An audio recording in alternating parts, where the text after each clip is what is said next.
On this week's edition of New York Now, we unpack the latest news from a Siena poll ahead of Election Day. Next, we sit down with Assembly members John McDonald and Patricia Fahey to discuss the opposition to Amtrak service changes. And then we'll look into the impact of legislation meant to support childhood cancer research. I'm Chantal Destra, and this is New York Now. Today, the Senate majority will pass legislation. I will fight like hell for you every single day, like I've always done and always will. Passing these bills on the floor, making yet another stand. Welcome to this week's edition of New York Now. I'm Chantal Destra. A new poll from Siena College Research Institute showed positive results for Democrats with just a few days until Election Day. According to the poll, voters in New York favor Vice President Kamala Harris over Donald Trump with a 19-point lead. Governor Kathy Hochul's favorability and job approval ratings still remain low, but have increased slightly compared to last month.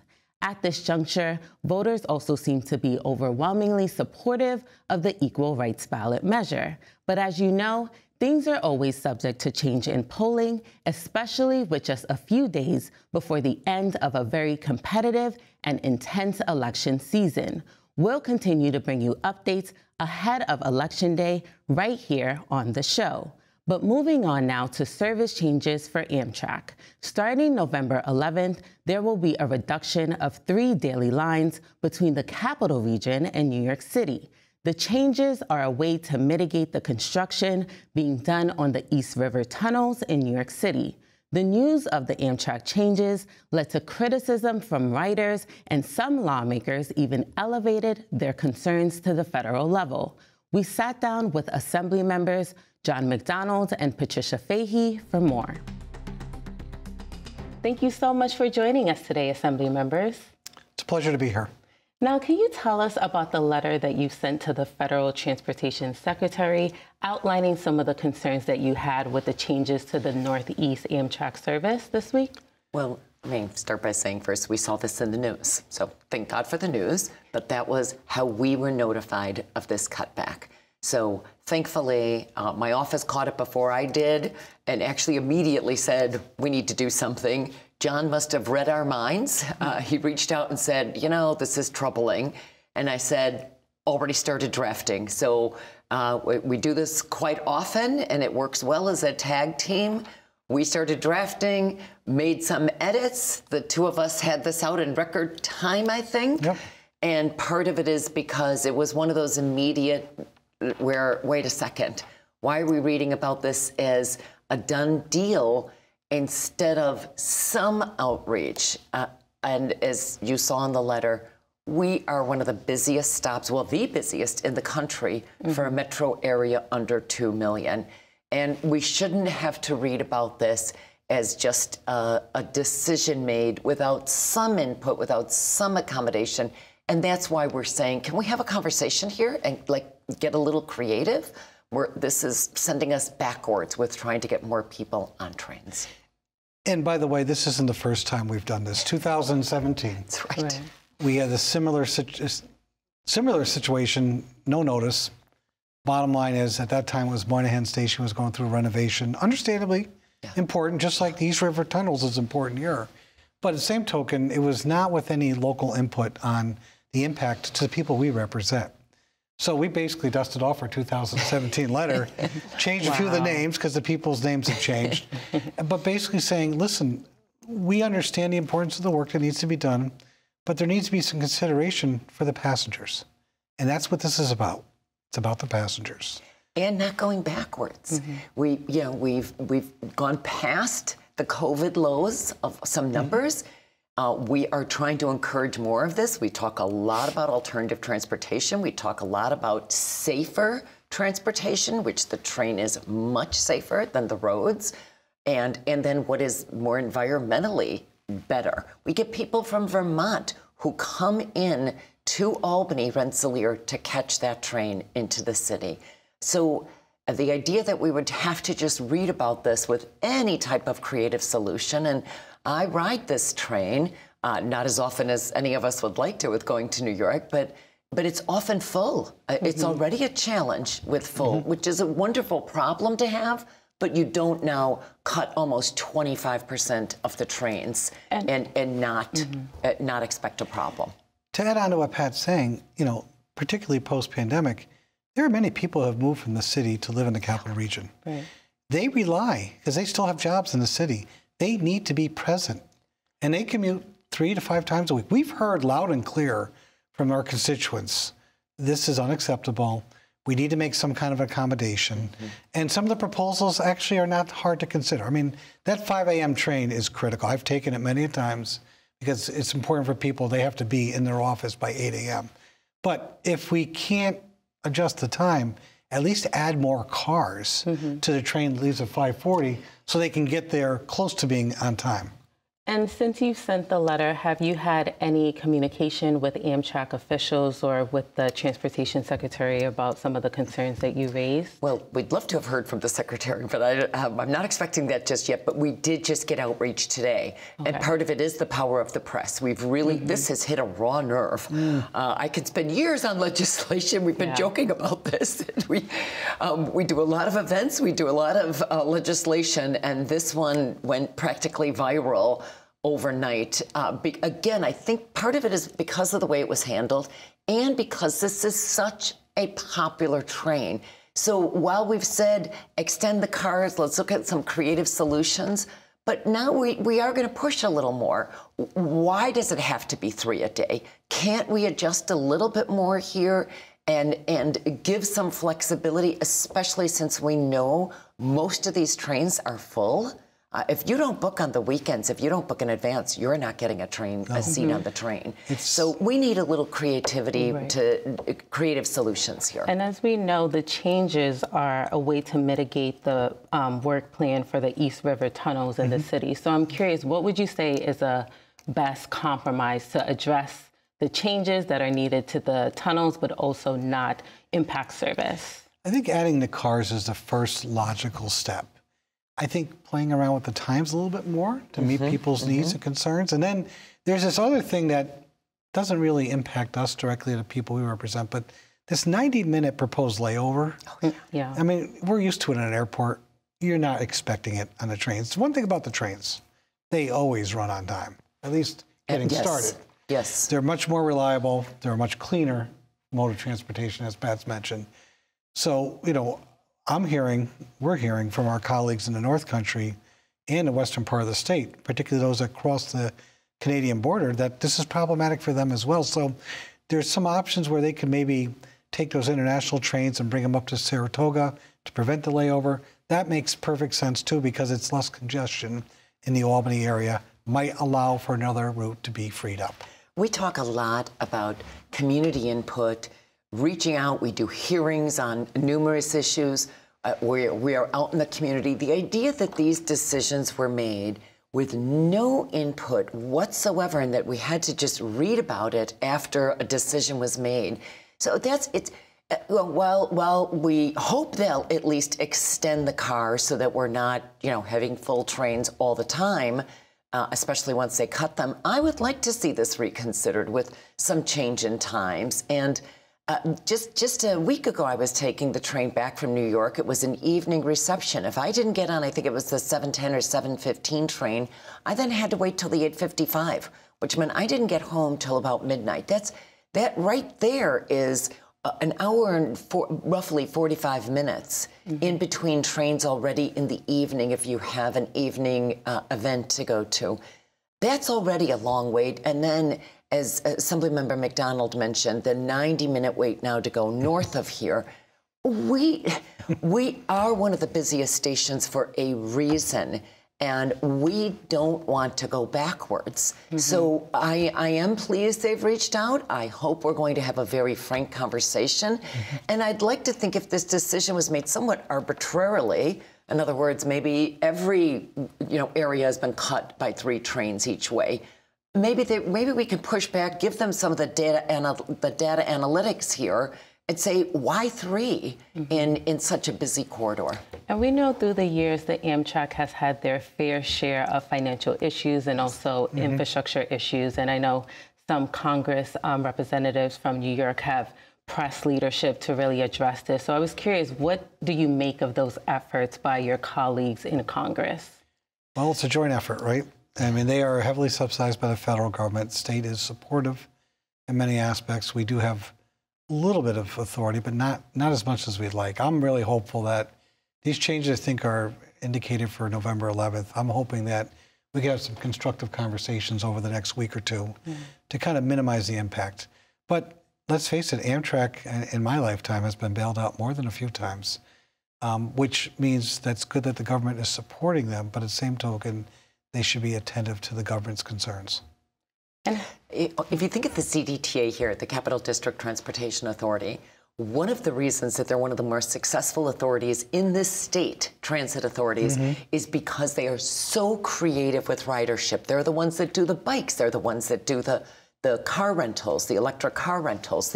They're just so creative. They're now in Warren County. They're in Montgomery County. So they've been very creative because the more ridership they have, the more the bottom line, it helps their bottom line. That's what so yes, Amtrak has been bailed out. A shout out to President Biden, who's one of their biggest fans and has helped, lead the fight in financing there. But cutting back, you then go back to some of the old behaviors people may have when we need to have lower fares and more options to make sure that we are not going backwards. So we want to make sure they're financially solvent, but having less trains does not help that. So that's part of the pushback here. But running trains with fuller cars is going to help their financial solvency too. Let's be very clear. Yeah. I mean, there's no problem with people signing up to take rides. My daughter is back and forth an awful lot.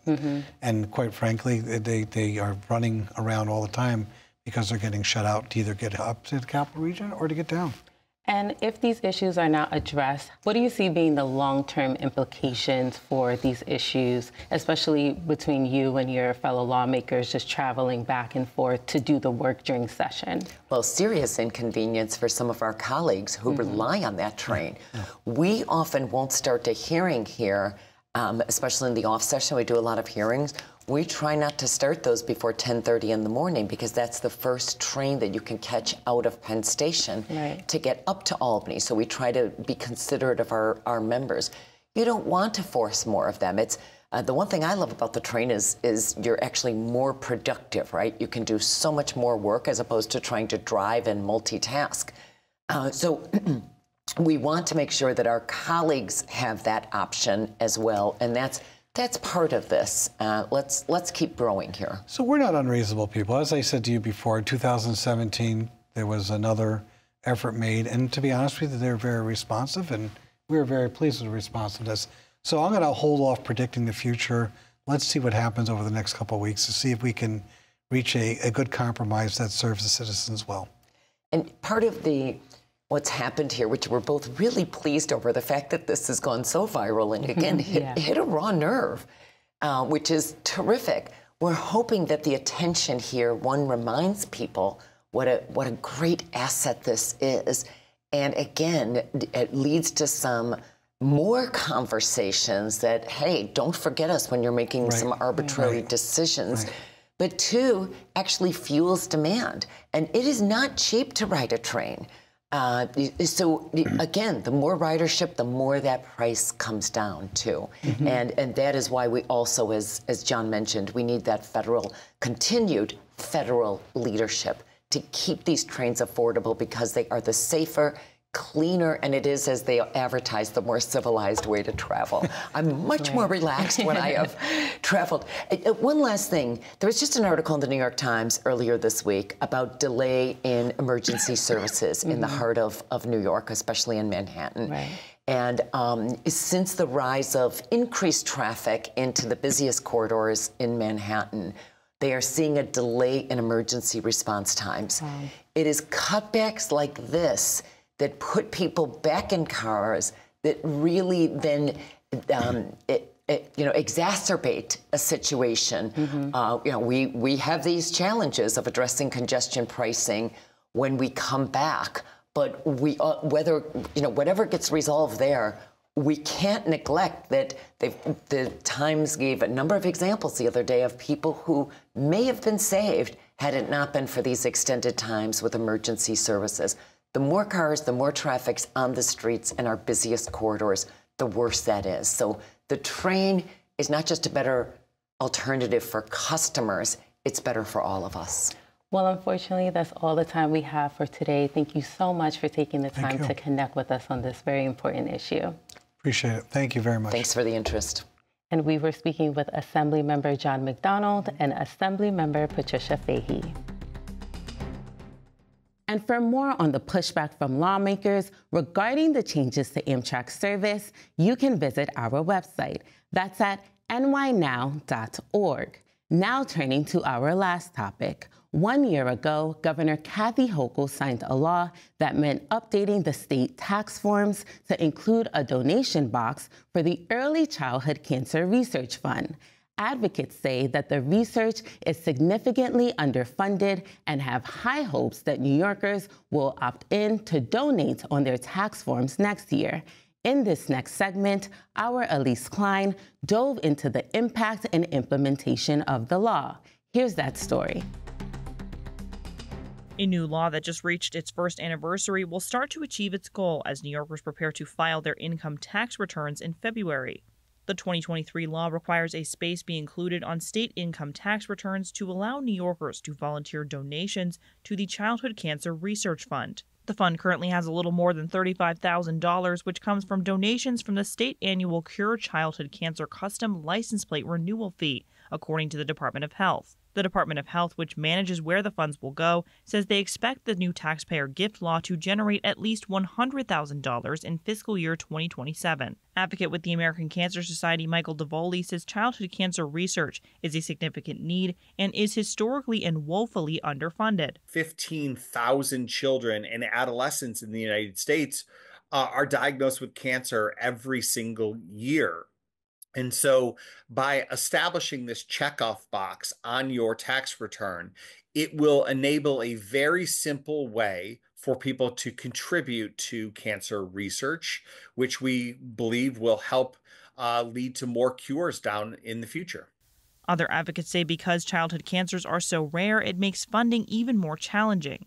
Karen Wolovnik, a pediatric nurse practitioner and president of the Children's Cancer Fund, says only about 15,000 cases are diagnosed in children between the ages of 0 and 19 per year in the United States, compared to adults where there are almost 2 million cases. So what that translates to in the course of funding is that there's not a lot of incentive for pharmaceutical companies, for investigators to trial new drugs in pediatrics, because it's much more difficult to accrue patients who are similar in order to test whether a new therapy or a new drug is going to be effective in that population. So for that reason, it means that there are much less clinical trials funded for pediatrics than there are for the adults.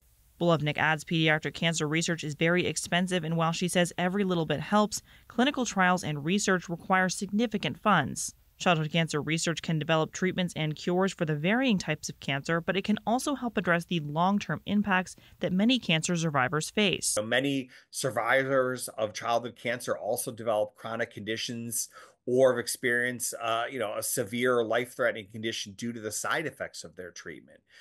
Progress in improving childhood cancer outcomes relies on investment in childhood cancer research. Assemblymember Linda Rosenthal, a lead sponsor of the legislation, stresses 1,000 children under the age of 20 are diagnosed with cancer every year in New York State.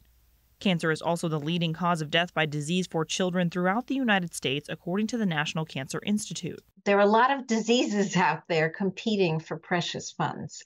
And you hear about, the high profile ones like breast cancer, prostate cancer, but childhood cancer, you don't hear as much about, even though it is painful and searing for the children and their parents. So this is a good opportunity for people to be able to make a big impact, because even a little more money toward research will have a great impact. Holly Dutcher with the Cure Childhood Cancer Association says the new law has the potential to reach a lot of people. So any opportunity to spread awareness about childhood cancer is really meaningful to the childhood cancer community. it's something that people don't want to think about, sick kids and what they're going through, but another platform and opportunity to share the meaningfulness of contributing to research really does make a difference.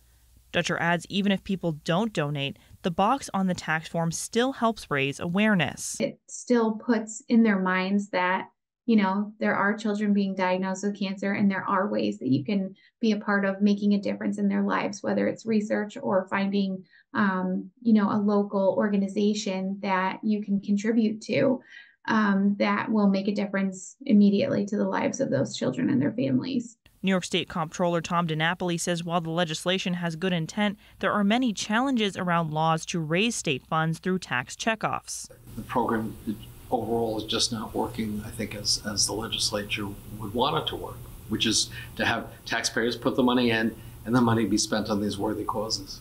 One of the challenges for this kind of tax law, he says, is the number of tax checkoffs on New Yorkers' tax forms, which is currently 34 different choices to donate to a variety of initiatives, including health, veterans, food banks, wildlife, and campaign finance. Have we reached a point where perhaps we have too many of these checkoffs? Perhaps that's partially why we see fewer people participating, because it's a little overwhelming. When you see so many different options, how do you pick and choose? It's different than it was years ago where you only had 1, 2, maybe 3 or 4 options. A recent report from the State Comptroller's Office shows that participation in tax checkoffs has declined more than 60% just in state fiscal years 2022 to 2023. DiNapoli adds the spending from the state dollars raised through these tax checkoffs is lagging, with about $16 million unused and unspent on the causes they were intended for. The problem has been that the money just is not being spent as I think the taxpayers who do the checkoff would expect that it would be. So we've done reports that have really shown that less than half of the different funds that are set up have actually had consistent disbursement. Wolevnik says that with any donation, there is a question from donators about where their money is going, but many people are also particularly skeptical of state government. I think once this rolls out, the Department of Health, who is going to be distributing these funds, really needs to be transparent. The Department of Health plans to engage with childhood cancer research experts via the release of a formal request for proposals in state fiscal year 2027. Annual reporting, which is required by state finance law from state agencies on their spending process of tax checkoffs funds, is also falling behind. According to analysis from the State Comptroller's Office, in recent years, annual reports were issued for less than half the funds with spending. DiNapoli says while the executive office and the legislature have been pressing the agencies to get the state's significant sums of unspent dollars out the door, there needs to be more oversight. There's no penalty if they don't do the report. Perhaps a little bit of embarrassment, but that doesn't always work. So if there would be a way to compel that annual reporting, I think that would go a long way to having the kind of accountability. Some lawmakers say they are very disappointed in the current oversight. The fact that the money is not being dispersed is a disgrace. And the comptroller has pointed this out. The governor's office is aware of this. And yet it still remains here. So I don't understand the level of incompetency that's going on right now, because obviously they are aware of it, but nothing's being done. A spokesperson from the governor's office says they are reviewing budget policies and implementation for inefficiencies and ways to improve health programming, in addition to ensuring agencies are working together to spend funds in accordance with state laws and regulations.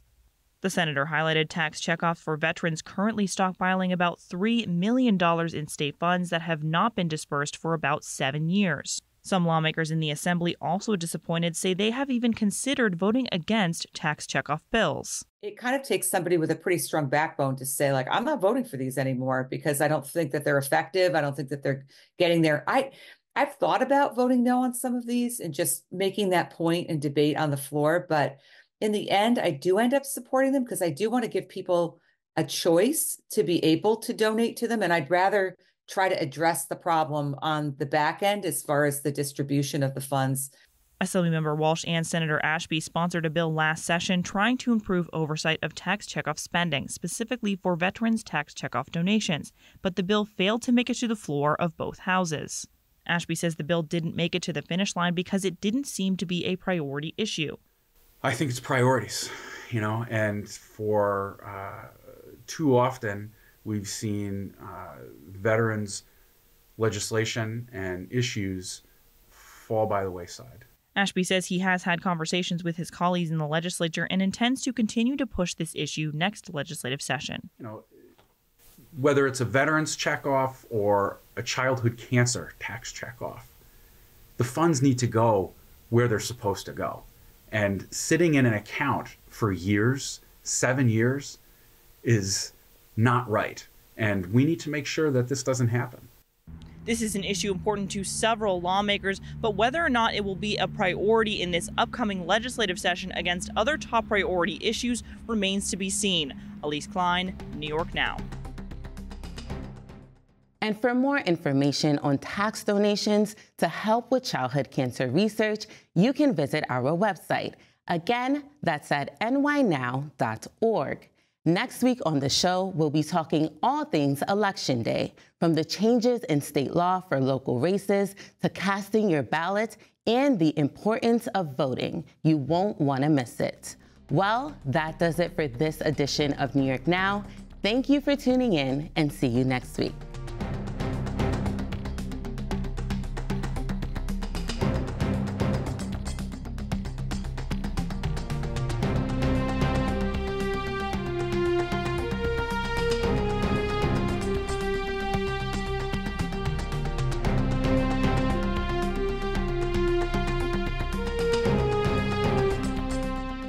Funding for New York Now is provided by WNET,